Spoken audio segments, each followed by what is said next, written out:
Hello Dinhata, this is Monali Thakur and I'm so excited to come and perform for the Dinhata Utsav 2025 on the 21st of January 2025. Cannot wait to see you guys and have a blast. Take care and lots of love and see you soon. গায়িকা মোনালি ঠাকুর তার গান অভিনয় দিয়ে বারবার দর্শকদের মন কেড়েছেন, কিন্তু এদিন তাকে রীতিমতো কটাক্ষের শিকার হতে হলো। নিজের আগামী একটি কনসার্টের প্রচার করতে গিয়ে ট্রোলের মুখে পড়লেন তিনি। কিন্তু কেন? এদিন মোনালি ঠাকুর সোশ্যাল মিডিয়ায় একটি প্রমোশনাল ভিডিও পোস্ট করেন তার আগামী শোয়ের আপডেট দিয়ে। সেখানেই তিনি জানান আগামী বছরের একদম গোড়াতেই উত্তরবঙ্গের দিনহাটায় তার কনসার্ট আছে।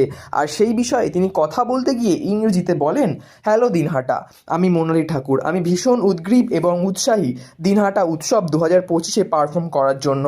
আগামী 21শে জানুয়ারি এই শো অনুষ্ঠিত হবে। আপনাদের সবার সঙ্গে দেখা করার জন্য তর সইছে না। খুব আনন্দ মজা হবে। সবাই ভালো থাকবেন, অনেক ভালোবাসা নেবেন। শীঘ্রই দেখা হচ্ছে। মোনালি তার এই গোটা ভিডিওটি বিদেশি উচ্চারণের ইংরেজিতে কথা বলেন, আর সেটা শুনেই তাকে কটাক্ষ করছেন নেটিজেনরা। এক ব্যক্তি লেখেন, ইংরেজিতে গান করবেন নাকি? আরেকজন লেখেন, দিদি এখানে সবাই বাঙালি, এখানে কোনো ব্রিটিশ নেই। তুমি বাংলার মানুষ, বাংলার কথা বলবে, বাংলার গান করবে, 2-3টে হিন্দি করতে পারো, কিন্তু তাই বলে তোমার আশাটাকে তুমি ইংরেজিতে বর্ণনা করবে না, কিন্তু সেটা একদমই কাম্য নয়। ওয়েলকাম দিনহাটা। কেউ আবার লেখেন, এমন ভাব করছেন বাংলা মনে হয় জানো না। বাঙালির উৎসব, বাংলার উৎসব, বাংলায় বলুন।